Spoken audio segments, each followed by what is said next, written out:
Muchas gracias. Bueno, muchachos, muchachas y muchachos, no es la primera vez que me toca hablar en la Universidad de Antioquia. Soy viejo conocido, muy viejo conocido de estos espacios. Vamos a hablar hoy un poquito, con invitación del Sapiencia y el CTA, sobre los fundamentos de la investigación. Yo les voy a contar a ustedes en una forma muy sencilla cómo empecé yo a ir por ese camino de la investigación. Miren lo que hace Sapiencia. Lean: contribuir al desarrollo integral de la ciudad desde la orientación del sistema de educación superior del municipio y sus diversas articulaciones, a través de la gestión de políticas públicas y de recursos para hacer posible la formación integral de los ciudadanos y su participación equitativa en una sociedad del conocimiento e innovación. Esta es la misión de Sapiencia. Ahora, ¿cuál es la del CTA? Impulsar, articular, generar y transferir el conocimiento científico y tecnológico que contribuya al desarrollo educativo, productivo y sostenible de organizaciones y territorios para dar respuesta a los intereses de la sociedad mediante programas, proyectos y servicios. No se les olvide nunca una cosa que vieron un día que un viejito les dio una conferencia en la Universidad de Antioquia. Yo siempre he tenido, en otras conferencias que he dado, basado en esto que dice aquí, que lo escribió un pensador español que se llamaba Joan Maragall. Ama tu oficio, tu vocación, tu estrella, aquello para que sirve, aquello en que eres realmente uno entre los hombres. Muchachos, ustedes tienen que trabajar en lo que les gusta, no en lo que su papá les diga que se pongan a hacer, sino en lo que definitivamente les gusta. Si a vos te gusta la investigación judicial, ándate por eso y no vas a estudiar ingeniería. Primero que todo, hay que hacer lo que uno quiere, lo que a uno le gusta hacer. Este es Ignacio, por ahí en el año 1941, hace mucho tiempo. Ya me llamaban mucho la atención las máquinas. Ven, ahí estoy enviando un trencito por una columna. Todavía tengo la locomotorita. Esa locomotorita me la regaló un tío mío, que se la dieron a él en el año 1916. O sea que ¿cuántos años tiene la locomotorita? Muchos nosotros debemos tener DPDP. ¿Qué es eso? Disciplina, mucha disciplina, si vamos a ser investigadores. Mucha paciencia, infinita paciencia. Si no tenemos paciencia, no nos dediquemos a la investigación. Mucha dedicación y mucha perseverancia. No se les olvide. ¿Cuál fue mi mayor mi mayor asombro científico? En el año 1941. Yo tenía como 5 años, yo nací en 1936. En 1941, mi papá me mostró lo siguiente: un alambrito, una pila y un foquito. Ya saben lo que voy a hacer: un foquito de reflector. Miren bien este foquito, porque más interesante vamos a hablar de él. Mírenlo bien. Entonces mi papá simplemente puso el foquito aquí, en el lado positivo de la pila, y el otro lado del cable lo puso en el lado negativo. Y prendió el foquito. Ese fue mi mayor asombro científico, que un foco hubiera prendido en esa forma. Yo me acuerdo mucho de mis discípulos en el laboratorio de electrónica análoga en la Escuela de Ingeniería, que el primer laboratorio que les puse, cada uno tenía su laboratorio de electrónica pequeñito, una maletica. Prender un LED, una pendejada, pero aquí no se pueden decir palabras feas. Prender un LED. El asombro de esos muchachos apenas veían que el LED había prendido con una pila, con una resistencia y un LED. Era una cosa rara.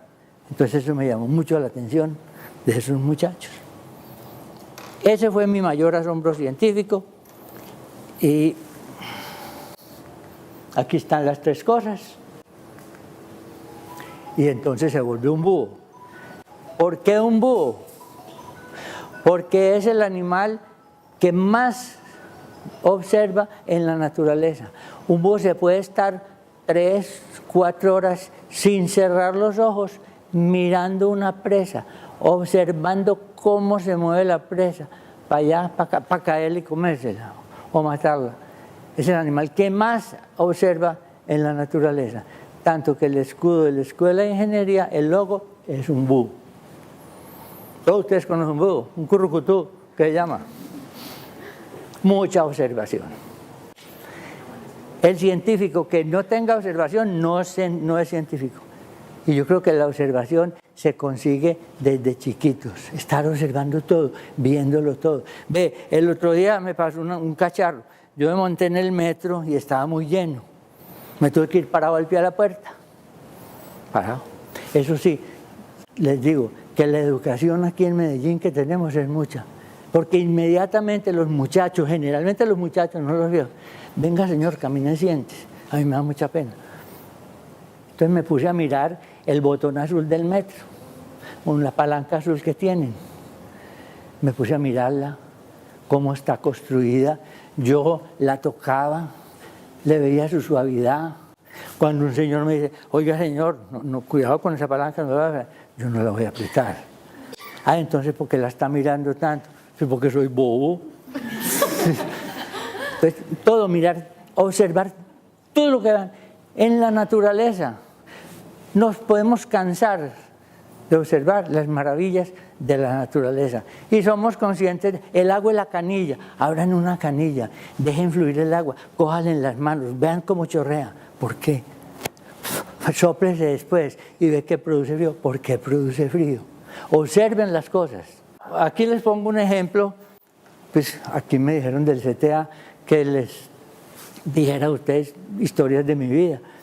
Pues les voy a contar. A mí no me gusta hablar mucho de mi persona, pero en fin. Aquí Ignacio está montado manejando un tractor. Yo le dije a Miguel Barrios que era esto es en Miranda, Cauca, porque mi papá era gerente de Singenio, allá en Miranda. Yo por la mañana me iba en bicicleta muy lejos hasta donde estaban arando para sembrar la caña. Y unas veces ponían el arado y otras veces ponían el rastrillo. Miguel enseñó a mí a manejar este tractorcito. Era un tractorcito pequeño. Ah, yo le enseño a un niño, yo le enseño. Pero eso es muy duro de manejar.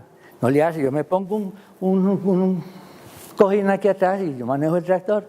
Me enseñó cómo había que enclocharlo, cómo había que frenar con la palanca, que tenía 2 palancas. Entonces Miguel me dijo, bueno, yo le enseño, pero cuando tenga ya el terreno arado le enseño con el rastrillo, porque si no la máquina es muy difícil de manejar cuando está arando. Entonces yo, feliz y dichoso, me montaba en el tractor y empezaba, la vuelta a un potrero grande, rastrillando. Y Miguel se iba a dormir.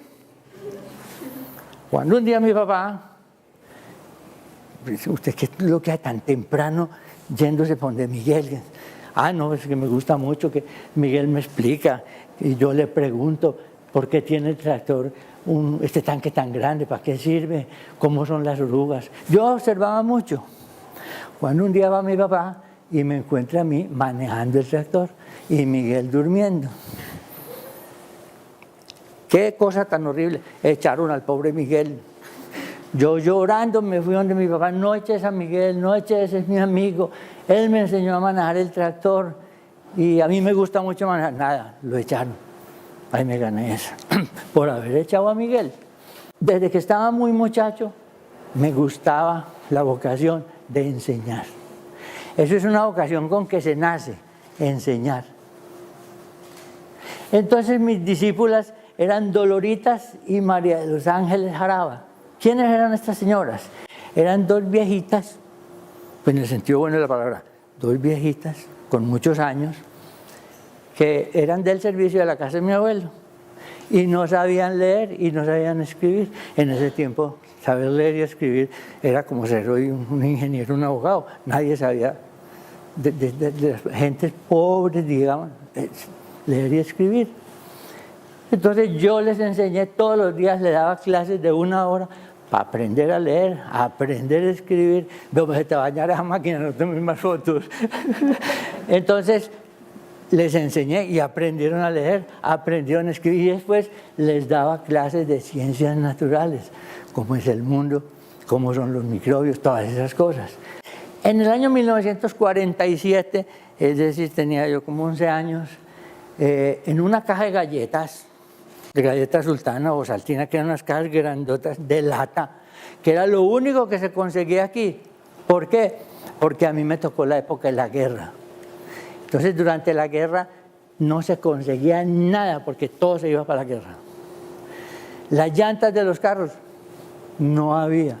Mi papá tenía que montar el carrito, un Forcito viejo, los domingos por la mañana en 4 adobes.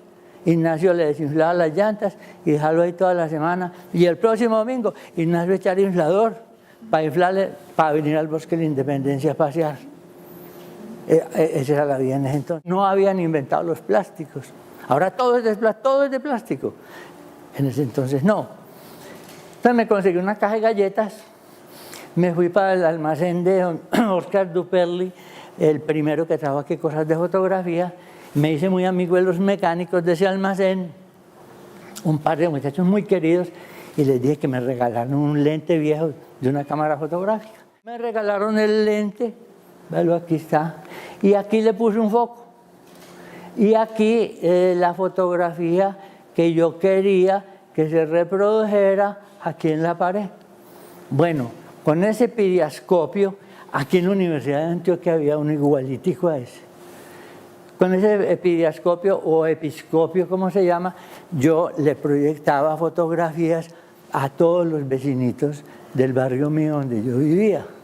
Yo vivía por allá cerquita, en el poblado cerquita al Tesoro, donde hoy son los edificios llamados La Coruña. Y todos los vecinitos de la región eran muy amigos míos. Entonces los sábados por la tarde, con este aparatico, les enseñaba una cantidad de fotografías, una cantidad de cosas, y ellos gozaban mucho viendo esos mensajes que yo les daba. En 1948 estaba yo en primero de bachillerato. Me interesó mucho la química. Entonces mi abuelo, allá en su biblioteca, tenía un libro de química escrito por el padre Julio de Jotenao, jesuita. Yo cogí el libro y empecé a leerlo, y me lo estudié todo. Me llamó más la atención el pH. Ustedes no han visto química todavía. ¿Sí? ¿Ya han visto química? Entonces, unos tremendos. El pH, la acidez de una solución o la basicidad de una solución. Tengo que hacer un pHímetro, tengo que armar un pHímetro. Me compré un amperímetro de carro, de automóvil, me costó un platal, me costó como $2.50. En ese entonces $1 valía como 1.50 o algo así. Pero para encontrar los 2.50 yo tenía que sacarlo de la plata que me daban para el desayuno, para la merienda, para la media mañana.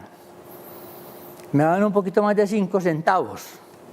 Yo usaba 2 centavos para comprarme 2 conos de centavo y los otros 3 centavos los guardaba para comprar todas estas bobadas.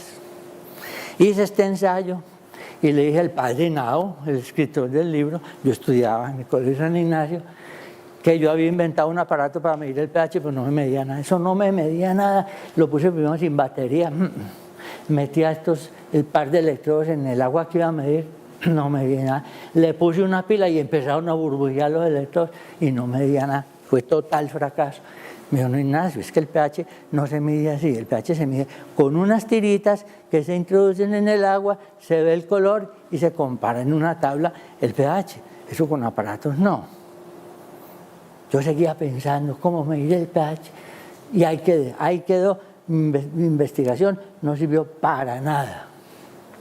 Después, en 1989, aquí ven un plano original de un diseño de un aparato para medir el pH. Toda esta parte es la parte análoga. ¿Saben lo que es ustedes la parte análoga? de la medida convierte el pH aquí, lo convierte en impulsos eléctricos que vienen por aquí y pasa a la parte digital, que es toda esta. Esos pHímetros yo construí varios y con excelentes resultados. Fíjese que eso fue en el año 86. Todavía, yo he visto en la industria, el pobre pHímetro mío funcionando. A los operarios les gusta mucho ese pHímetro, quién sabe por qué era. Pero con las ganas de seguir progresando, yo veía que la electricidad, me hablaban de voltios, me hablaban de amperios, de ohmios. No entendía eso. Me fui a una librería que había en Medellín, en donde vendían libros viejos, libros de segunda, que se llamaba la librería Dante. Y me conseguí ese libro, La electricidad, pero no es ningún misterio. Y me aprendí todo lo que decía ese libro. Ya yo sí sabía que era un voltio, sabía lo que era un amperio, sabía lo que era un ohmio de resistencia, todos esos conceptos de lo que es la electricidad, ya yo los había aprendido. Entonces me construí este aparato para medir los voltios, para medir los amperios y para medir la resistencia. Fíjese que esto fue por el año 1949, 48, 49. Yo tenía 12 años. Con el mismo amperímetro de automóvil, con el mismo amperímetro, se lo puse aquí, lo desbaraté y lo adapté para que midiera voltios, corriente, la resistencia, y me funcionó. Pero no medía sino hasta 12 voltios nomás. Porque los carros tenían baterías de 6 voltios entonces, en ese entonces. No es como ahora que tienen 12 voltios. Sin embargo, ese aparato me funcionó. Fíjense, lo hice en una caja de bocadillos bugueños, unas cajitas de madera muy bonitas. Todavía, no, ya lo venden en tutumitas de plástico. Antes en unas cajitas de madera muy bonitas vendían los bocadillos de buga. Ya en esa cajita, y hasta hace muy poquito lo tenía yo guardado, te recuerdo, en mi taller. Me gustaba la fotografía. Desde que nací tengo una máquina de fotografía bajo el brazo. Ellos no las traje.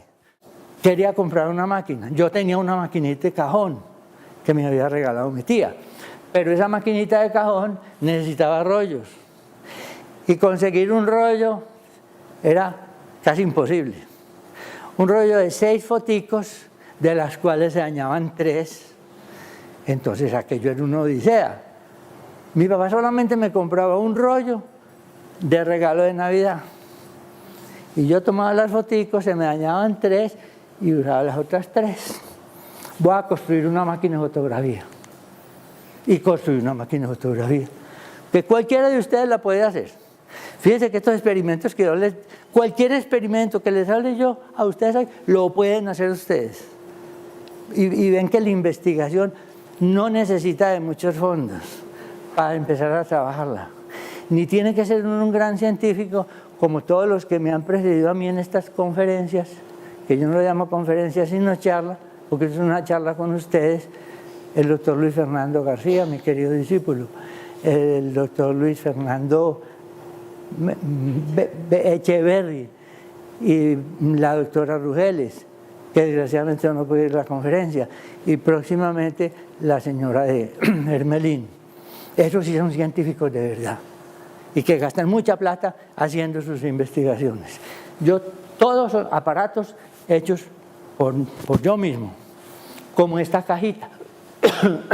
Una cajita de cartón infeliz, con un hueco aquí y con un papel de estaño pegado con colita, con goma, por aquí, por el borde.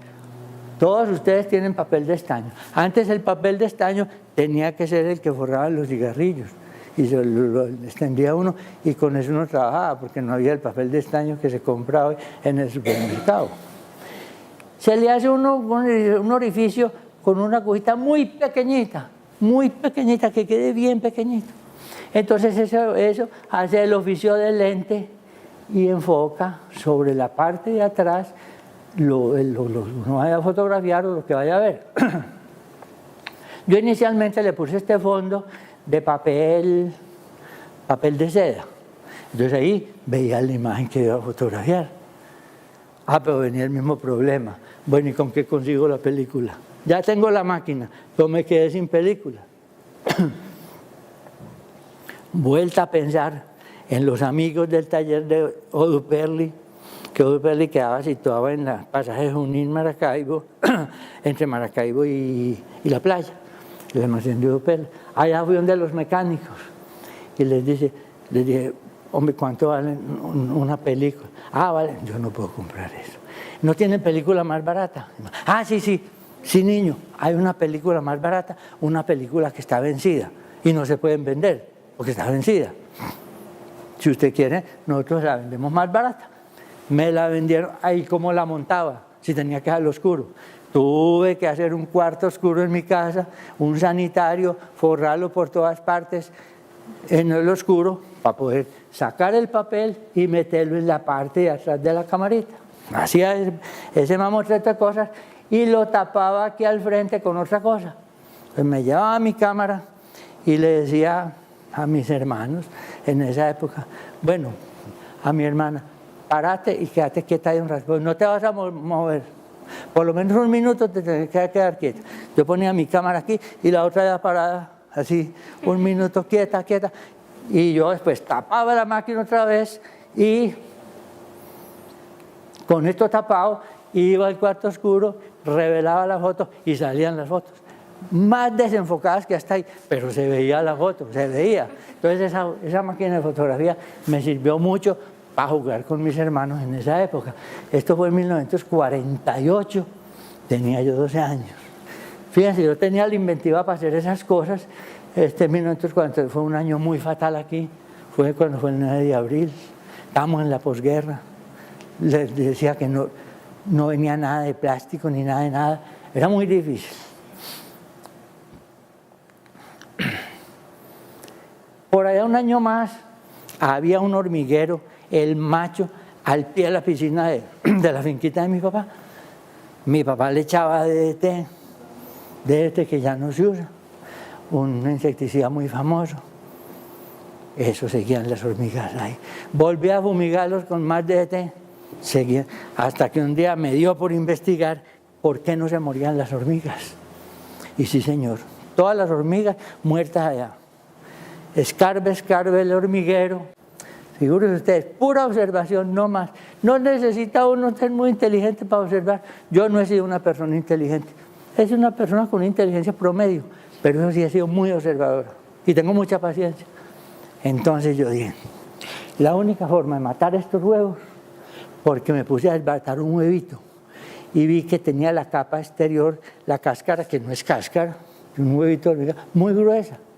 La única forma es matar los huevos, porque las hormigas se mueren, pero ahí quedan los huevos. ¿Cómo se matan todos los huevos? Pues con una onda explosiva que les llegue y los mate. Me fui, me compré 1 libra de nitrato potásico, 1 libra de clorato potásico, que eran unas pastillas para la garganta, muy explosivo. Y me compré 1 libra de azufre, y me compré un algodón, un almidón, para hacer un engrudo, porque no había goma en ese entonces, no había. Era con un engrudo que se preparaba y con eso hacía la mecha. Y hice una bomba, un tarro así más o menos, un tarro de galletas sultán, le puse una mecha larga y le dije a mis hermanitos, escóndanse bien escondidos. Mis papás están haciendo la siesta. Prendí la mecha y me fui a esconder con... Y de pronto la explosión más horrible que ustedes puedan imaginar. Y yo dije, se fue a esa piscina. ¿Qué pasó aquí? Ahí mismo mi papá dijo, ¿qué pasó? Que se levantaron, ¿qué pasó? No, es que estoy matando los huevos de... Y mi papá era una persona muy parca, no me regañaba, sino que él me decía 2 o 3 palabras y con eso estaba listo. Jovencito, se pudo haber muerto con una explosión. Me hace el favor, son las 2, a la 1 de la tarde. A las 5 de la tarde tiene que estar esta piscina que brille. Eso no era sino pantano de todo el polvero que brincó. Y el hueco que hizo, muy grande. Ignacio, coger un cepillo, coger una pala, tapar el roto y vaciar la piscina y echar cepillo para que estuviera lista a las 5 de la tarde. Jamás volvieron las hormigas. Mi mamá me regañó, esa sí me regañaba mucho, con razón, porque es un peligro. Después, estaba yo por ahí en tercero de bachillerato, me interesaron mucho los cristales, la cristalografía, porque tenía un profesor que era un investigador nato en ciencias naturales. Entonces, yo miraba los cristalitos de azúcar, pero no se podía ver nada. Le dije a mi papá que me consiguiera un microscopio. Mi papá me acolitó mucho todas estas investigaciones, mucho. Yo le compraba esta cosa, compraba esta bobada, cosas que no eran caras, porque yo sabía que él, que era ingeniero, ganaba su sueldo, no podía comprarme cosas muy caras. Me llevó un microscopio de juguete. El maldito microscopio no me sirvió para nada. Yo no veía nada por ahí. Yo no sé por qué, no me sirvió. Yo voy a decir construir un microscopio, va a construir uno. Y me construí un microscopio. Háganse de cuenta una tabla de estas, un larguero de estos. Lo partí como a los 10 o 15 centímetros. Mírenlo, aquí está el larguero. Le hice un hueco grande. Adentro del hueco metí un foquito igualito a este, con los alambres y la misma pila, y me alumbraba para arriba muy bien. Cogí un suncho. ¿Ustedes saben lo que es un suncho? ¿Ustedes qué van a saber lo que es un suncho? Es un suncho, es una cosa así, es una tira, ¿cierto? De un hierro muy acerado, o sea que es muy fino, el suncho. Con eso sunchan las estivas grandes para llevarlas para Cali, para Buenaventura, los sunchan. Ya es con plástico, antes eran con sunchos. Le abrí 3 huecos al suncho, aquí están los huecos, uno para fijarlo con esta arandela y con un tornillo de madera para fijar el suncho que queda arribita. Cogí un tornillo, le quité la cabeza, metí este tornillo hasta abajo y con esta tuerca podía bajar o subir esto.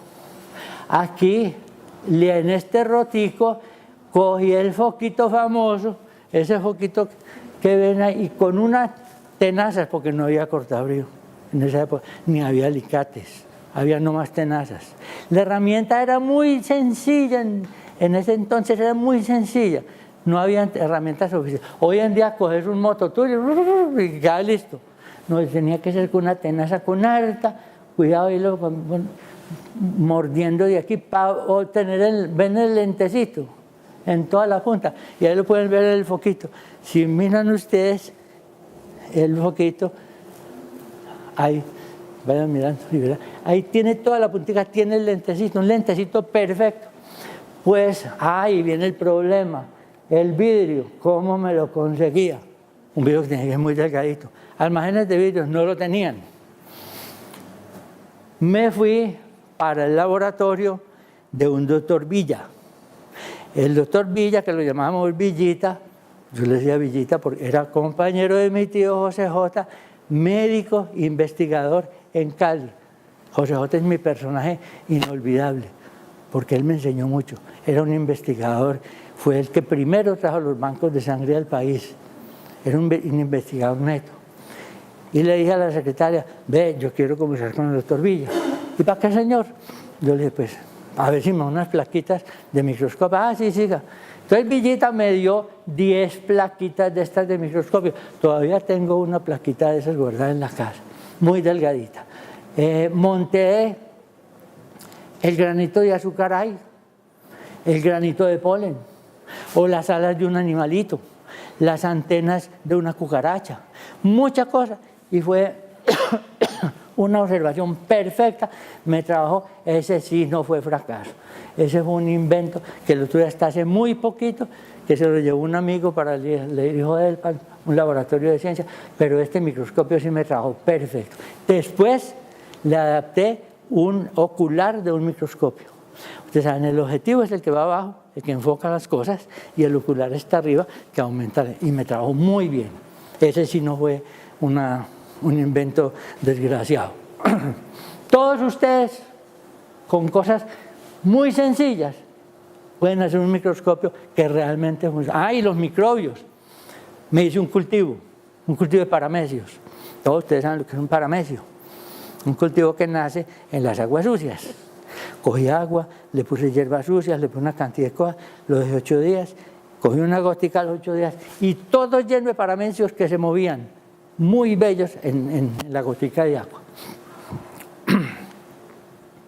¿Qué es esto? Me gustaba mucho hacer los radios de galena. ¿Usted no han oído hablar de los radios de galena? No, es que de esta juventud. Los radios de galena, la galena es una piedra que es sulfuro de zinc, una piedra muy bonita, color de oro, que se consigue en las minas de sal de Zipaquirá. Supóngase para yo conseguir un cristal de galena en Bogotá. Le pedí a una tía que vive en Bogotá que me mandara una piedrita de galena.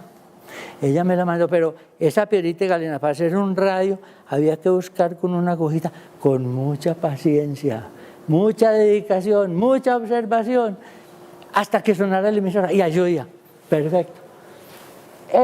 Un amigo mío que se llama Gustavo Orozco Cadavid, que era un técnico de radio extraordinario, a quien le aprendí mucho, le dije: Gustavo, vos vas para Estados Unidos, haceme el favor y me traes un diodo de germanio de los Estados Unidos. Estaba recién inventado, $7. Para yo sacar $7 para comprar esta bobada, pues mi mamá me prestó la plata, yo se la fui pagando con las media mañanas y con ese hice el primer radio de galena, pero con un cristal de germanio. Esa bobina la hice enrollada en un tubo de cartón sanitario. Fíjense que yo usaba métodos de investigación muy baratos, en un rollo de papel sanitario, el tubito de cartón especial para hacer la bobina, le puse todo el número de vueltas aquí y le iba a seleccionar más vueltas o menos vueltas, y con este condensador variable, que lo conseguí en un almacén que se llamaba H&H, en donde había una viejita que era la que vendía las cosas. El único almacén de cosas electrónicas en ese entonces en Medellín. Esta viejita me vendió el condensador, yo hice y eso me funcionó perfecto. Pero la antena tiene que ser muy grande para que coja bastantes emisoras. Entonces me fui para un almacén y le dije: señor, yo necesito 500 metros de cobre. Eso vale un platal, señor. Niño, por Dios, eso vale un platal. ¿Dónde me los consigo? ¿Y para qué? Yo le dije: para hacer una antena. Ah, no, pues que eso se hace con alambre muy delgadito, no necesita alambre grueso. Pero váyase a la calle, la carrera paralela a San Juan, esa que sigue más arribita de San Juan, que allá eran todos los almacenes donde desbarataban los transformadores, en esa carrera. Y me fui para allá. Y me dijo: señora, ¿qué transformadores? Pero vea, ese transformador pesa mucho y es con alambre más grueso. Pero usted necesita alambre delgadito, niño. Sí, señor, yo necesito alambre. Vea, vaya al Hospital San Vicente. Allá hay un mecánico que se llama Arturito. Y allá desbaratan equipos de rayos X, eso sí tienen ese alambre. Me fui para donde Arturito y dicho y hecho, allá tenía el transformador, un transformador muy grande que pesaba como 20 o 30 kilos, lleno de alambre quemado, pero el alambre delgadito que necesitaba. ¿Y cómo me lo llevo para la casa? Yo no puedo con esto. En ese entonces conseguir un taxi era un paseo porque casi que no había taxis en Medellín. Llamé a mi papá y le dije: ¿cómo estás? Ve, estoy aquí en el hospital, ¿qué le pasó? No me pasó nada, estoy en el taller del hospital y es que necesito que me lleves este transformador a la casa que pesa mucho. Me llevé el transformador para acá y empieza Ignacio a desbaratar aquello. Eso alambre y alambre, hizo un marco grandísimo para enrollar todo ese alambre ahí, enrollarlo. Me fui a hacer con el alambre y me subí a una araucaria. Ustedes conocen el árbol de araucaria, un árbol que es muy bonito, hasta arriba, y llené toda mi casa como un paraguas, una antena grandísima. Eso me funcionó. Llegó mi papá. Antes de eso le dije a mi mamá: párate aquí, me servís de modelo. Yo estos alambres los pinté ayer, porque no se veían, porque alambre número 40, no se veían en la foto. Esto está lleno de alambres por encima, así una maraña. pero encima de toda la casa. Entonces llegó mi papá, apenas ve todo eso, me dijo, jovencito, aquí nos va a caer un rayo en esta casa. No, papá, ¿qué rayo va a caer? Aquí nos va a caer un rayo. Dicho y hecho, a los 8 días iba a llover. Le dije yo a mis hermanitos, que eran más chiquitos que mi persona, yo era el mayor, vámonos porque va a ser tempestad. Empezamos a pasar cerquita de la Araucaria, cuando de pronto yo sentí un ruido muy fuerte así, ¡tac! Y los 3 para el suelo. Cuando nos dimos cuenta estábamos en el suelo. Cuando volteo yo a ver, antenas por ninguna parte. Y la Araucaria empezando a caerse, y se iba a caer encima de nosotros. Yo cogí los 2 muchachitos y me los llevé. Pues sabe una cosa, que esos 500 metros no encontré absolutamente ni siquiera 1 centímetro de alambre.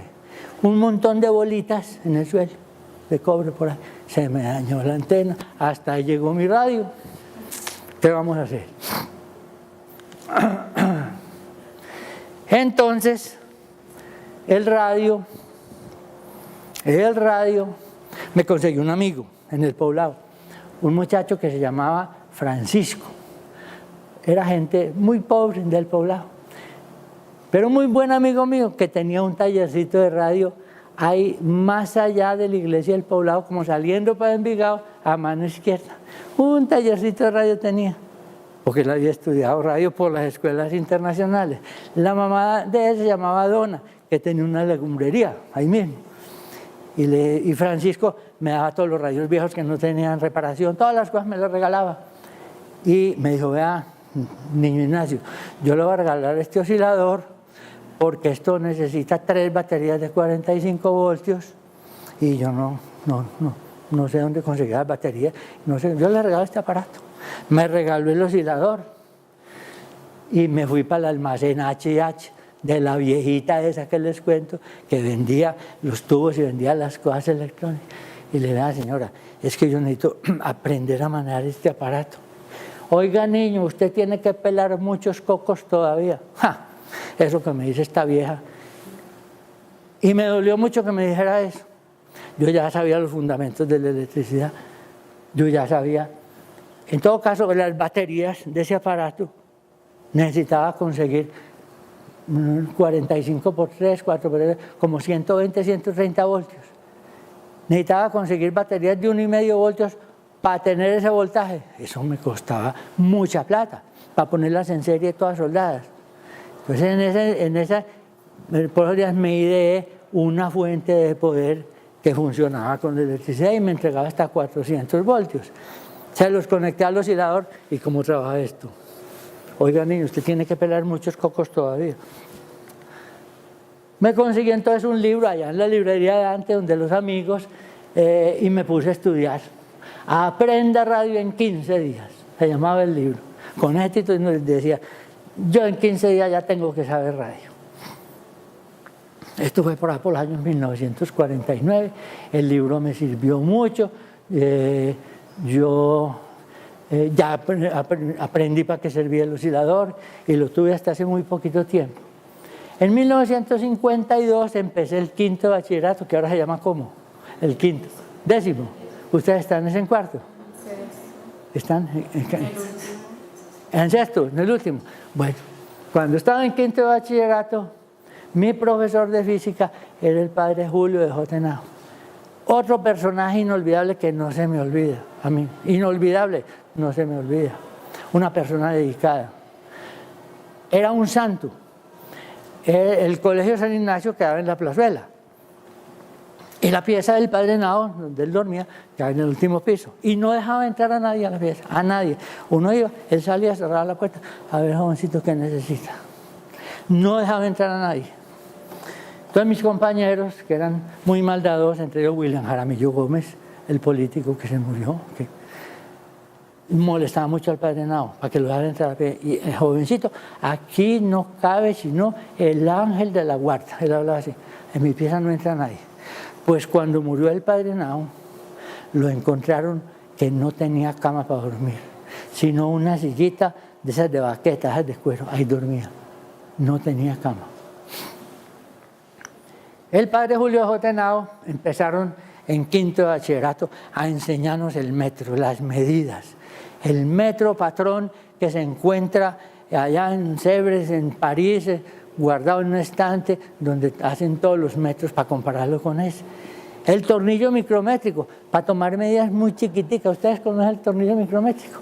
Un tornillo que usan mucho los mecánicos, para tomar espesores muy delgaditos, muy delgaditos.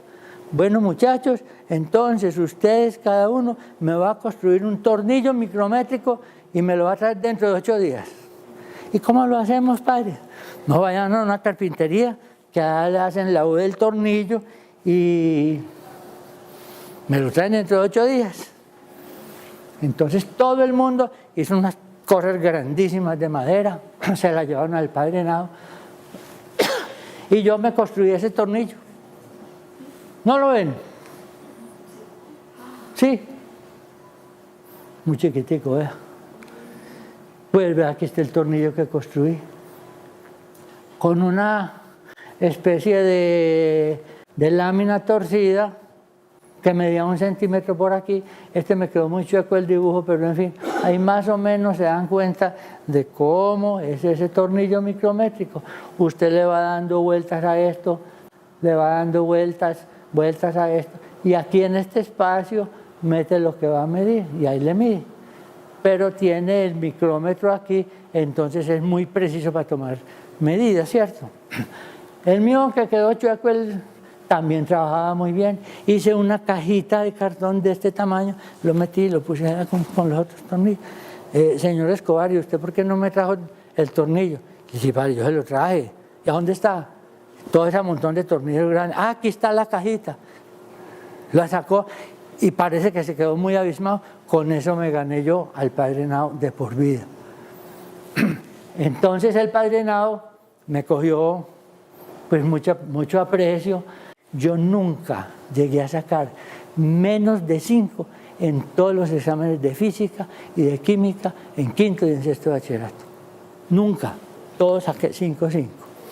Cuando estábamos en quinto de bachillerato, yo ya sabía mucha electricidad. Ya sabía por el libro que me había estudiado los 15 días, Aprenda Radio en 15 días. Y por el otro libro del padre Venegas, Aprende electricidad. Ya me sabía. Entonces, en esa época llegó al colegio un laboratorio de física muy bonito, de electricidad. Y el padre Henao estaba buscando un monitor para que les enseñara ese laboratorio a los de sexto, que ellos estaban viendo electricidad en ese momento. Entonces el padre Henao, yo le puedo servir de monitor. Ah, jovencito, pues usted no sabe electricidad. Yo sí sé electricidad. Y sé física también. Bueno, voy a hacerle un examen. Dígame qué es la máquina de Windsurr, qué es la máquina de Rayleigh, qué es el espintariscopio Krug. Yo le dije todo eso. Entonces me nombró monitor de los estudiantes de sexto para enseñarles física a ellos, el monitor de laboratorio, y yo estaba en quinto. Por ahí, por esas épocas, salió el transistor, que revolucionó el mundo. Mi gran amigo Jorge Reynolds dice que este es el invento principal, que él lo considera como el invento principal en toda la historia de la humanidad. Un transistor que hoy vale 20, 30 pesos. Ese me costó otros $7 y me lo trajo Gustavo Orozco de los Estados Unidos. Yo lo cuidaba mucho para que no se me fuera a quemar, porque se quema muy fácil. Este transistor ahora está en el Museo de la Clínica Chayo en Bogotá. Yo se lo regalé al doctor Reynolds y funciona todavía y allá está. Con ese transistor hice otra vez el radio antiguo, pero ya le puse un amplificador aquí entre los puntos A y B, que me amplificaba mucho esta señal y la oía por los auriculares. Pero vea esto aquí, que es un limón. Ustedes se quedan extrañados porque no le puse una batería, porque de pronto se me quemaba el transistor. Yo pensé, le pongo una pila, de pronto hago una bestialidad y se me queme el transistorcito que me costó tanta plata, voy a ponerle una pila de limón. Y le puse una pila con un par de alambres de cobre y de zinc, me quedaba aquí positivo, alimentado y funcionó perfectamente bien mi radiecito. Fíjate que todo esto son inventivas muy sencillas, muy sencillas que cualquiera de ustedes las puede hacer. Eso es investigación. No se necesita no tener mucha paciencia, mucha curiosidad, mucha observación. Esto ya más adelante, estaba yo en tercero de la Facultad de Ingeniería Eléctrica. Aquí estoy con mi profesor de electrónica, otro personaje inolvidable, que no me llevaba, sino era 2 años mayor que yo. Él estaba terminando Ingeniería Eléctrica y yo estaba por allá en segundo, tercero. Él fue el diseñador de todo este equipo que ven aquí, un equipo para encender la emisora automáticamente y apagarla automáticamente. ¿Por qué? Porque Monseñor Henao, para cuidar el bolsillo, nos decía, prendan la emisora. Yo trabajaba en ese tiempo en la emisora, mientras estudiaba. Prendan la emisora a las 6 de la tarde y me la apagan a las 10:30 de la noche cuando se acaba la emisión. Al mayordomo se le olvidaba y esto y lo otro. Entonces él, Guillermo, diseñó este aparato, un aparato muy complejo para prender la emisora con el carrier de la FM, el transmisor de la FM entre la emisora que es la bolivariana y los transmisores en el Picacho. Ese aparato ya lo ven que es construido aquí según los huecos que ven ustedes aquí, unos huecos bastante mal hechos, pero el aparato en sí era una maravilla y funcionaba. Había veces no se apagaba la emisora. Pegue Ignacio a las 10:30 de la noche hasta el Picacho a apagar la emisora. Eso era un problema, pero en general trabajó muy bien. Por ahí en 1959 estaba yo en quinto de Ingeniería Eléctrica. Me leí un libro, porque me dio una neumonía muy fuerte. Me leí un libro que me prestó mi hermana, que se llama Lo que tú debes saber. Y en ese libro, leyendo ese libro, encontré cómo trabajaba el sistema nervioso de las personas y de los animales. Y vi que el sistema nervioso trabajaba eléctricamente. Y dije, ¿cómo? Eléctricamente. Que un nervio conduce los impulsos eléctricamente. ¿Y cómo es esto? Allá está mi tesis de grado. Voy a hacer mi tesis de grado sobre los potenciales bioeléctricos. Y vaya, empiece la tesis.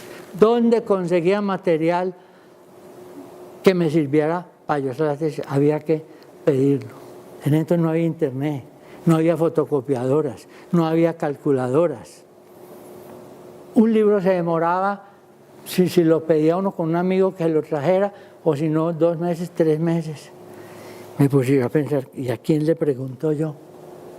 Entonces, le pregunté o llamé al padre Jesús Emilio Ramírez González, el planetario de Medellín, que era muy amigo mío. Nos hicimos amigos, no sé por qué, una autoridad de esas, nos hicimos amigos. El de padre, necesito hacer una tesis. No, Ignacio, no vas a hacer tesis sobre esto, venite a trabajar conmigo.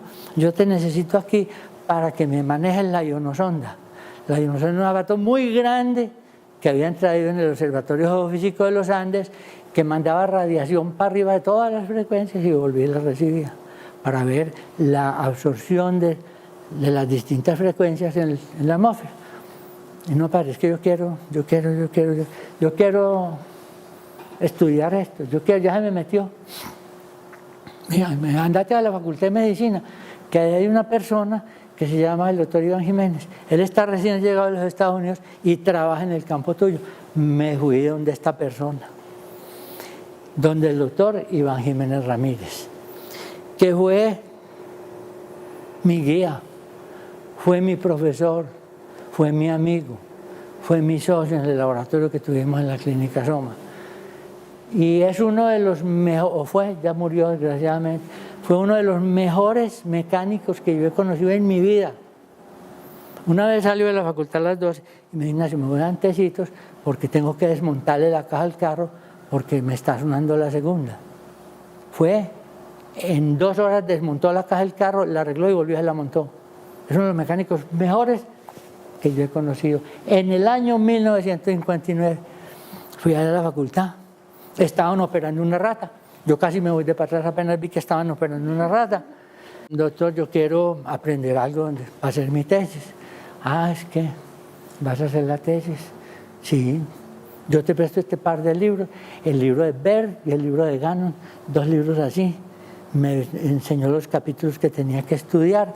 Yo trabajaba en ese momento en una compañía medio tiempo que se llamaba Elco Limitada, haciendo equipos de radio. Me retiré, renuncié y me fui a la facultad allá. A ver el que me decía. Y me dijo, no, Ignacio, vos vas a ser muy interesante aquí. Ya me gustó él, le pareció que sí, que yo sabía bastante de esto. Sí, ve, aquí te necesitamos porque en bioquímica hay un Bear Atomic, un contador Heiger Miller que no está trabajando. Y en nutrición hay un espectrofotómetro ultravioleta visible que no está trabajando. Y me empieza a dar la cangrejera a mí. Y aquí en fisiología tenemos un espectrofotómetro Coleman 21 que tampoco está trabajando. Entonces yo me senté a pensar, ¿qué voy a hacer yo con todo? Yo no sabía ni que un espectrofotómetro, ni Coleman 21, ni un contador de Heiger, yo no sabía nada de eso. Yo le dije, sí. Después llegué a mi casa y me puse a pensar, yo metí las patas.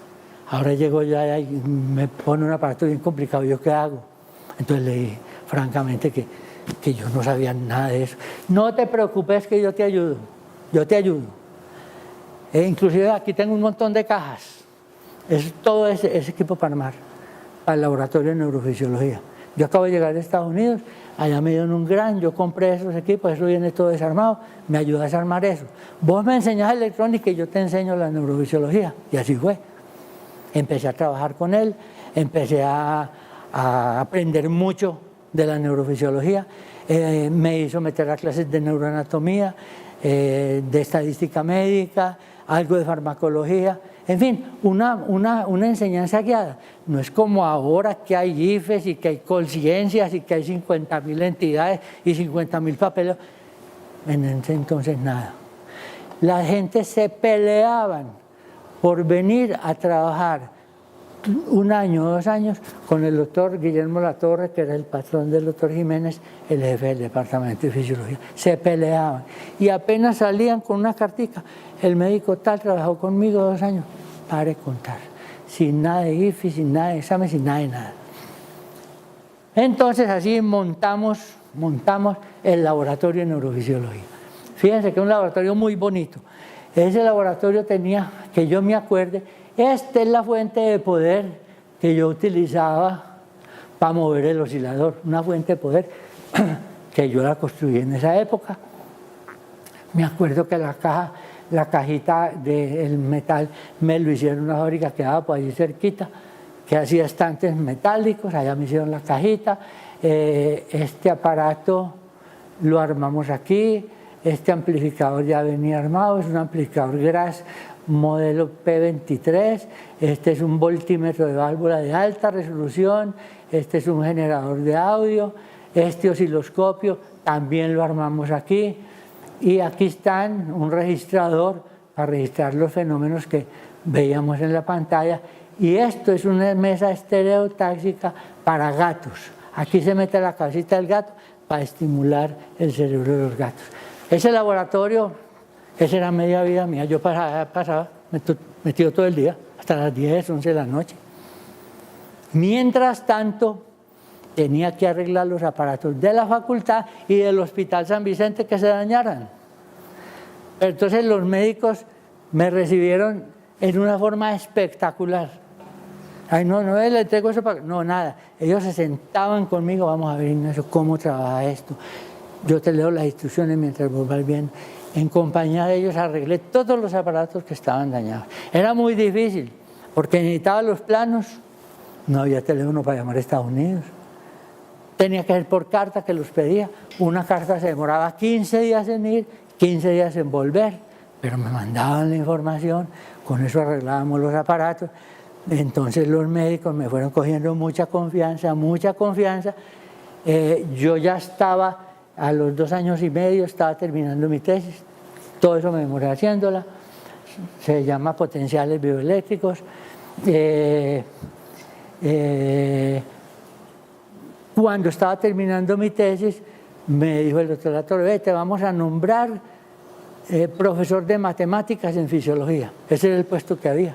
2 horas diarias, cuando yo trabajaba 10, 12 horas diarias en el laboratorio de fisiología, pero entregado.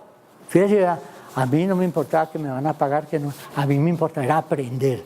Y aprendí mucho, mucho de los médicos, me enseñaron muchas cosas y yo les enseñé muchas también. Al doctor Jiménez le enseñé mucha electrónica, tanto es así que el doctor Jiménez cogió después y cogió un curso de las escuelas internacionales sobre radio y televisión. La palabra electrónica casi que no existía. Radio y televisión, hizo todo el curso y yo con él parejo y parejo, como que va de ingeniero a ingeniero. Por eso digo yo, la ingeniería biomédica en este departamento no la hizo Ignacio, la hicieron los médicos que me ayudaron, que sabían mucho, mucha electrónica, mucha mecánica, mucha ingeniería, los médicos. Aquí pueden ver un gatico, ven el gato, está puesto aquí, hay 2 guías que se ponían aquí en los ojos para tener la seguridad de bajar un catéter que no se alcanza a ver. Aquí en este parapeto está montado, lo que se alcanza a ver es el estimulador electrónico que viene por este cable. Al gato se le daban estímulos aquí en un conector que tiene en la cabecita o directamente en el interior de su cerebro. Gato en mesa estereotáxica, laboratorio de neurofisiología que quedaba allí en la Facultad de Medicina. De eso ya no hay nada. Esta es la mesa estereotáxica para montar los gatos, una mesa holandesa que vale un platal, pero muy buena. Aquí ven la ratica, una rata Winstar. Esa raza es una rata especial para animales de laboratorio, con los electrodos implantados aquí en la cabecita y por aquí salen también los electrodos. En caso de que ella quiera moverse, voltear, porque le molestaba mucho a la ratica los electrodos aquí, se los pusimos aquí, entonces ya le quedaba ya más cómodo para caminar. Y yo, vaya, haga eso hoy. Yo le digo a Jorge Reynolds, ¿ustedes saben quién es Jorge Reynolds? El principal científico que tiene este país, el que montó el primer marcapaso externo, ahora se lo muestro. Y yo he sido muy amigo de Jorge Reynolds toda la vida, pero desde hace mucho tiempo. Jorge Reynolds, vos y yo debíamos estar en la cárcel, o hacer cosas que no se deben. Cogíamos todos estos animales, experimentar con ellos, en perros, en gatos, en ratas. Hoy vaya, coja un perro, lo meten a la cárcel, vaya, coja una rata. Un trabajo que me llamaron hace como 6 o 7 años para que los asesoraran en la Facultad de Medicina. Entonces yo fui y los asesoré para operar una rata. No. A ustedes les toca muy difícil, muchachos. Les toca muy difícil, porque hay que luchar con el INVIMA, no le dan permiso para coger una rata, que si la coge y se dan cuenta ellos te meten a la cárcel. Nosotros cogíamos las personas, les poníamos marcapasos, les los quitábamos. Qué irresponsabilidad tan grande, sin ensayarla si quieren perros. Ahora les muestro el marcapaso. Bueno, aquí está un trabajo que publicamos en una revista holandesa, el doctor Jiménez y yo, eso fue para 1963. Estaban ustedes en la mente del Señor, todos los que hay aquí en esta sala. Cómo implantar los electrodos en la cabecita de un gato. Esto es cuando el gato se murió, nosotros pusimos a hervir su cabeza y con el electrodo implantado y ahí se ve muy bien. De este trabajo pedimos muchos reimpresos, muchos, que la gente nos decía, para implantarlo en un gato, en una rata cómo se hace, en un perro cómo se hace, en los animales más raros, hasta en una mariposa. Nos tuvimos que poner a ensayar a tomarle el electroencefalograma a una mariposa para poderle escribir a la señora a Estados Unidos cómo se hacía para implantar un electrodo en una mariposa. Todo esto es investigación básica, que no es difícil de hacer y no necesita de mucho dinero. Fíjense, los investigadores previos que me han adelantado, ellos tienen plata que han conseguido con conciencias. Yo no he conseguido un solo centavo, a no ser con mis pobres fondos, para investigar. Y sin embargo, me han hecho cositas. Este es Jorge Reynolds, que lo conocí en 1923 por teléfono. Fuimos amigos por teléfono durante 20 años. Yo llamándolo a él. Él no me llamaba a mí porque para qué me iba a llamar, yo pidiéndole consejos. Es lo que le digo yo. Él, cuando vino a Inglaterra a estudiar,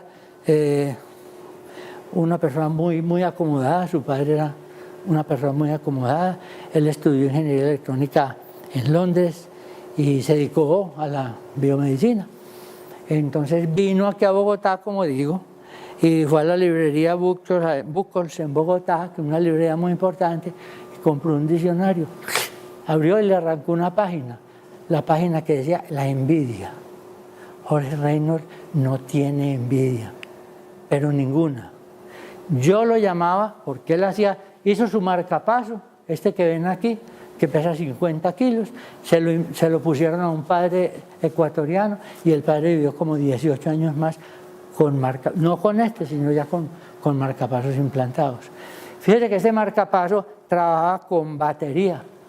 Aquí la batería del automóvil de él, que él era un playboy, tenía un carro modelo Triumph, un carro deportivo inglés, le quitaba la batería para que el paciente pudiera tener el marcapaso y se quedaba el carro sin batería. Entonces después desarrolló un marcapaso con pilas y fue más distinto. Yo aquí estaba desarrollando mi marcapaso también. Aquí tengo un plano, que lo tengo, hoy no lo tengo, una cajita macabra, el plano de lo que era mi marcapaso, un plano que ya está muy viejo, muy fregado, pero más o menos. Estas son las tripas del marcapaso, un marcapaso no implantado, sino externo. Él lo llevaba en el bolsillo y aquí, por un huequito, le entraba por una vena hasta el corazón y así estimulaba el corazón del paciente. ¡Qué irresponsabilidad la de nosotros! ¡Qué cosa tan tremenda! Yo ya tenía mi marcapaso listo para ensayarlo con perros cuando me llama el doctor Marcos Duque: Ignacio, necesito tu marcapaso ya, esta tarde.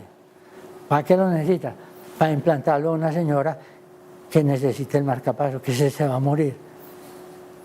Marcos, pero no lo hemos ensayado en perros todavía. No le hace Ignacio, esta señora se va a morir. Qué irresponsabilidad la mía. Y yo pensaba después, el electrodo, que se me zafara la punta del electrodo dentro del corazón, iba y le taponaba una arteria y se moría esta señora por culpa mía. Qué irresponsabilidad tan horrible. Y a veces no duermo pensando en la irresponsabilidad. Así pude tener más o menos 10 pacientes con marcapaso puesto. Esos pacientes eran todos muy viejitos, no duraron mucho, pero su corazón funcionó perfectamente. Entonces me estaba volviendo un problema. Cuando el marcapaso americano valía $300, pues un paciente de plata llamaba, se lo traían de Suecia, de un LMA Schonander o un Cordis de Miami, se lo ponían y listo. El marcapaso mío yo lo vendía por $3,000. Y le digo, los 10 marcapasos que hice, no me pagaron sino uno, no más. Y el día de la cirugía, yo feliz con mis $3,000 para pedir los componentes militarizados, porque miren usted, todos estos componentes son componentes que lo utilizan en el ejército americano, son componentes chequeados, muchísimo más caros, son componentes muy sencillos, pero muy caros porque ya vienen chequeados contra vibración, contra humedad, contra todas las cosas. Y así pues que el marcapasito trabajaba muy bien y yo con mis $3,000 fuimos al hospital a las 5 de la tarde un día a ponerle el marcapaso a la señora. Le pusieron el marcapaso, trabajó muy bien. Esos pacientes, cuando hay que ponerles el marcapaso, se sienten muy debilitados porque su frecuencia se les baja mucho. El pulso les baja como a 40. Entonces los coge la maluquera que no son capaces de abrir los ojos. Esta señora le pusieron el marcapaso con anestesia local inclusive, el marcapasito mío, y ya le dije, no, yo me siento muy bien, doctor, yo ya me voy para la casa. Yo me decía, no señora, a lo mejor es que se quede aquí hasta mañana, que le vamos a poner un antibiótico para que no le pase nada, porque eso siempre la cirugía tiene riesgo, se queda hasta mañana. Bueno, doctor, muchas gracias. Íbamos nosotros a la puerta con el doctor Duque, corra. Poniéndole una penicilina a la señora, le di un choque anafiláctico y se murió. Coja los $3,000 y devuélvaselos. Es decir, no me gané absolutamente nada haciendo los marcapasos, nada. Y la responsabilidad más tremenda del mundo. Fíjese que eso funciona con una pila de 9 voltios. Entonces cada rato tenía que ir, cada 15 días, a cambiarle la pila al marcapaso, porque a la gente les daba miedo. Pero se cambiaban muy fácil sin necesidad de interrumpir el marcapaseo, dijéramos. porque yo le ponía la otra pila por aquí y le quitaba la pila mala. Pero los pacientes no querían cambiar. O le daba una gripa al paciente, llamaban a los dos únicos médicos que había en ese entonces, el doctor Alberto Villegas y el doctor Marcos Duque, ambos viven todavía, esos los que ponían los marcapasos. Entonces se me estaba volviendo un problema. Ah, no, llame al doctor Escobar que cheque el marcapaso. Vaya, cheque el marcapaso. No, doctor Villegas, el marcapaso está bien. Ah, bueno. Entonces me estaba volviendo un problema porque cambiar baterías y me estaba costando mucha plata. Porque reemplazar las baterías cada 15 días, esas baterías siempre son caras. Y los componentes, pedir los componentes. Que a los componentes había que pedirlos de contrabando. Porque en esa época, 1900, ¿qué fue eso? 67, 68, si te encontraban $1 en el bolsillo, te metían a la cárcel. Así debía ser ahora. $1. Yo tenía que conseguir los dólares con el contador del Hotel Nutibara. Que había gentes que venían y pagaban en dólares. Con eso me conseguía los dólares para comprar los componentes. Entonces me estaba quebrando. Afortunadamente, cuando eso pasó, me resultó la beca para yo irme y ya no seguía haciendo marcapasos. Ese es el doctor Reynolds con su colección de marcapasos. Esta colección es la colección más grande que hay en el mundo de marcapasos. Tiene cerca de 600, 670 marcapasos. Un día me llama Jorge Reynolds, como a los 20 años, y necesito un marcapaso tuyo. Le dije, Jorge, por Dios, yo hace 20 años dejé de hacer marcapasos. Ignacio, necesito un marcapaso tuyo. Jorge, pero es que, yo tengo los planos por ahí, pero es que, Ignacio, necesito un marcapaso tuyo ya. Bueno, me acordé que tenía las tripas del marcapaso por ahí, que tenía un par de tripitas de estas. La otra la tengo guardada en mi casa. Con la otra tripita le hice un marcapaso al doctor Reynolds para ponerlas en su museo de marcapasos. ¿Por qué? Porque iban a venir de la National Geographic a entrevistarlo y a tomarle una fotografía a los marcapasos. Y necesitaba el marcapaso mío puesto en esa colección. En ese entonces la colección la tenía él en su casa, no estaba en la Clínica Chayo como está hoy. Yo no la conozco, pero me dicen que es una belleza, está en la entrada de la Clínica Chayo. Y allá en la película esa de National Geographic, que la proyectan por televisión, allá está mi marcapaso antioqueño, Ignacio Escobar, ahí se alcanza a ver. Entonces yo estoy muy orgulloso que mi marcapaso haya servido para salvar por lo menos a 10 pacientes, por lo menos 10 pacientes que no se murieron. Después se murieron de viejo, pero...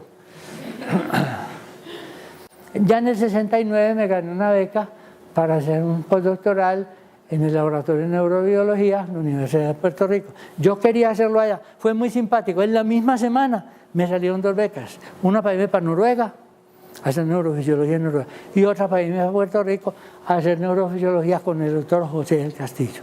Yo quería irme con él porque yo conocía la trayectoria de él.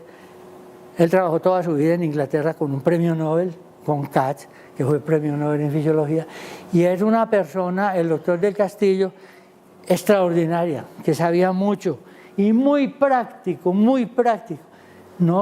Para él todo era muy sencillo. Tenía mucha disciplina, mucha paciencia, mucha perseverancia, muy curioso. Aquí estoy yo en el laboratorio, ese es el laboratorio para experimentar en juntura neuromuscular.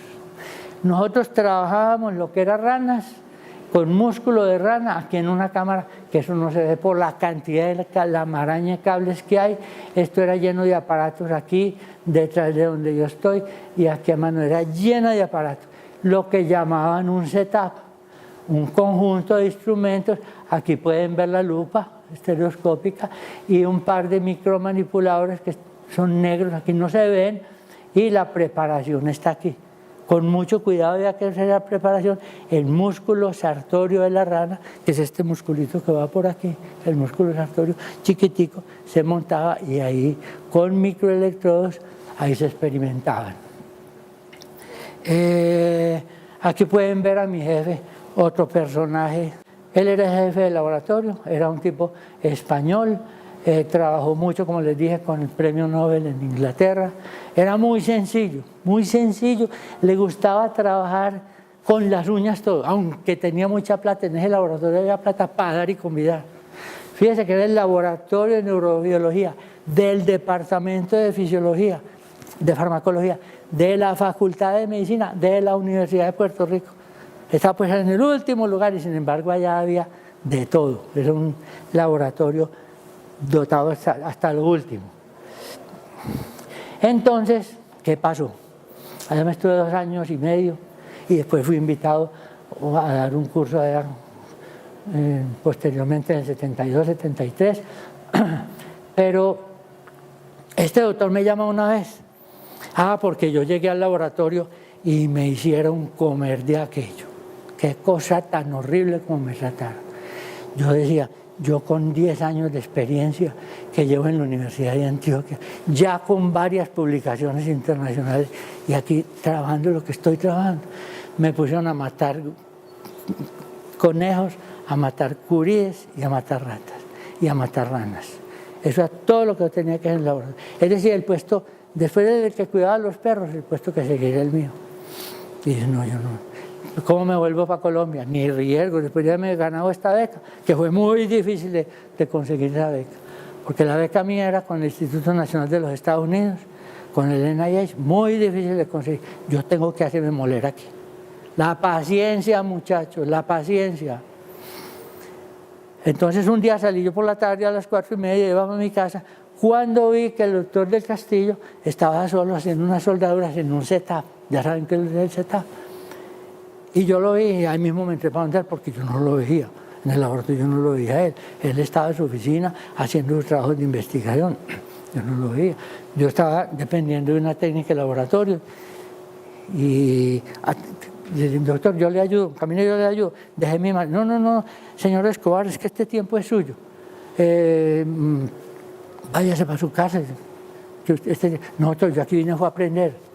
Yo vine a aprender, a ver, présteme, yo le sueldo, y ya con el doctor del Castillo ya sí fue distinto. Ya le pareció que yo sí sabía alguna cosa y ya me invitó a trabajar con él. Y ya seguí haciendo todos los trabajos con él. Entonces un día me llamó y me dijo, Ignacio, viene un premio Nobel para acá, para el laboratorio, que se llama el doctor Marshall Nirenberg, fue premio Nobel en el año 68, hace un año, y viene a aprender las técnicas básicas que tú ya conoces. Yo me tengo que ir para Inglaterra porque le van a dar el premio Nobel a mi profesor. Entonces me tengo que ir 8 días para allá. Yo te encargo al doctor Marshall Nirenberg. Eso sí, te lo encargo lunes, martes, viernes, sábado y domingo. Te lo encargo. Tranquilo, doctor, tranquilo. Este es el doctor Marshall Nirenberg. Era un muy muchacho. Fue premio Nobel en fisiología. Estaba ya aprendiendo las técnicas. Entonces era muy formal, muy formal. Yo empecé esa semana a enseñarle cosas a él, a enseñarle cómo se hacían los microelectrodos para perforar las células. Que aunque hay una máquina que los hace, al doctor de Castillo le gustaba que uno los hiciera a mano. Y es muy difícil hacer un electrodo de esos porque la puntica mide 5.000 astros, es muy delgadita. Entonces yo se los enseñaré. No, doctor Nirenberg, hágame otro electrodo. No, doctor, este le quedó chueco, hágame otro. Y yo pensaba, yo un pobre pendejo de Colombia enseñándole un premio Nobel aquí. 8 días estuve con él, me cogió una confianza, hasta nos pasó una cosa muy charra, porque los domingos salíamos con él al mar, salíamos a pasear. Y entonces él decía que si todas las mujeres de Colombia eran tan lindas como era mi señora y como era la niña mía, y acabó casándose con una latina. Fue una persona que yo aprecié mucho, ya murió el año pasado, desgraciadamente, pero era una persona extraordinariamente sencilla para hacer un premio Nobel. Aquí está un artículo que nosotros publicamos, eso fue por allá en una revista que se llama Nature, New Biology, un artículo que publicamos de los muchos que alcancé a publicar. Y esto es un trabajo que yo hice después aquí en Medellín, para que ustedes vean lo que es la verdadera ingeniería. Ese es un control de temperatura y vean las curvas aquí, están las curvas de uno de los circuitos, vean cómo se hace. Esto es a puño y letra mía en un plano que a puro lápiz porque entonces no había computadores, no había nada de esas cosas. Ah, este es otro caso charro.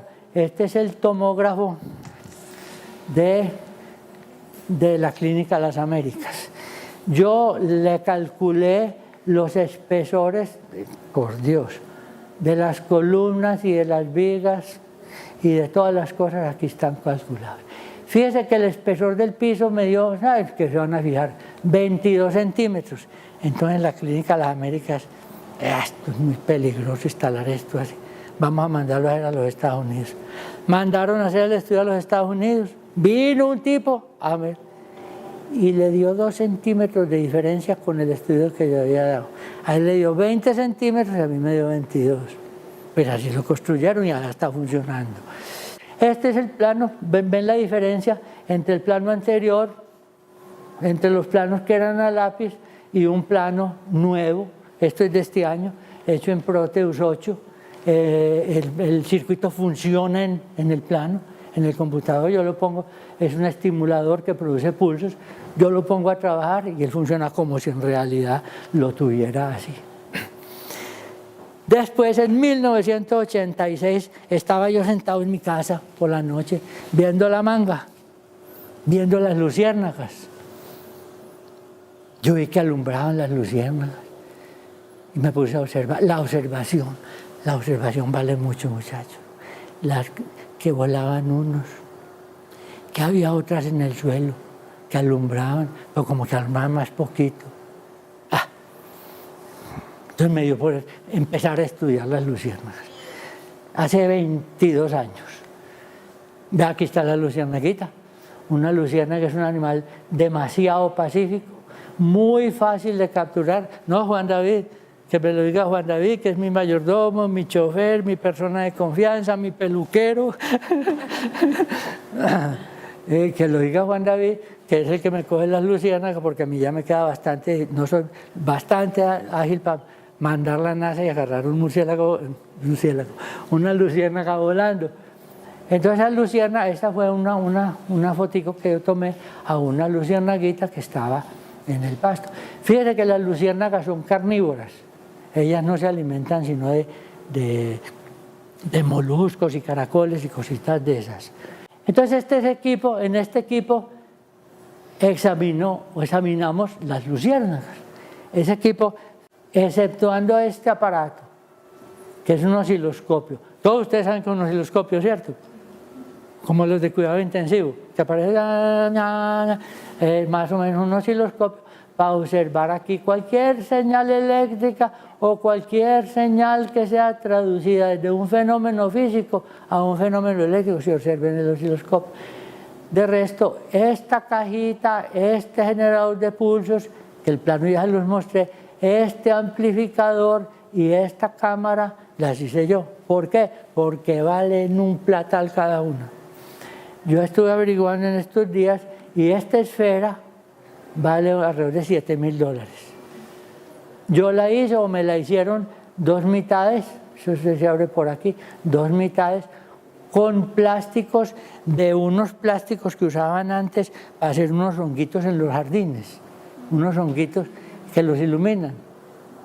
Hay que tener mucha observación y ver qué le puede servir a uno de las cosas que uno ve en el vulgo de la naturaleza. Pues eso lo revestí con una pintura especial, muy difícil de conseguir. Este generador de pulsos también lo armé yo, que produce los pulsos que van por este cable a una cajita de resistencia para convertir esa medida de corriente en voltaje y pasa a un LED adentro que prende y apaga para dar la calibración del aparato, para yo estar seguro que eso me está produciendo 6 milicandelas. La unidad de iluminación es la candela. Fíjate qué tan bonito nombre. ¿Una candela qué es? Una candela. La luz de una velita, esa es una candela, que es la unidad de iluminación. De ahí, esto lo coge un fotodiodo supremamente costoso. Este fotodiodo solo, que es un fotodiodo de 1 centímetro, vale $1.000. Yo lo pude conseguir con un primo mío que ve los aparatos de una firma especializada en medir el color en las telas, que se llama la Applied Color System. Él tenía un aparato viejo y de ahí sacó el fotodiodo y me lo dio. Pasa la señal ya, que es una señal eléctrica, viene a un amplificador, que también lo construimos en mi casa, y del amplificador por este cable viene al osciloscopio y aquí se ve la forma de onda. Fíjese, si yo voy a comprar este amplificador, vale por lo menos otros $3.000. Este circuito vale otros $3.000. Esto vale para $1.000. Entonces un montón de plata. Hecho por mí, me salió muy barato. Fíjese que esa es la investigación básica. Cosas que uno puede hacer en la casa, sin mucho dinero, porque los componentes para hacer esto son muy baratos. Esos componentes electrónicos han rebajado de precio últimamente una barbaridad por los métodos de producción que tienen. Entonces ahí meto yo los cocuyos y después de meter ahí, revístase de santa paciencia a esperar que el cocuyo alumbre.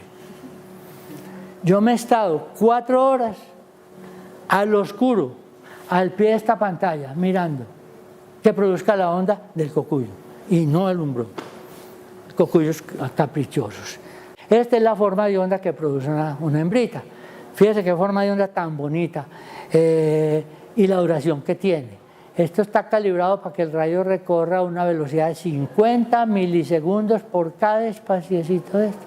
O sea que en este espaciecito hay como 55 milésimas de segundo para él producir un pulsito que dura ¿cuánto?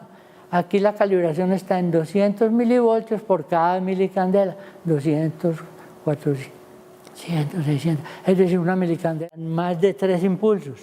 Aquí lo pueden ver, los impulsos que da. ¿Por qué? No se sabe.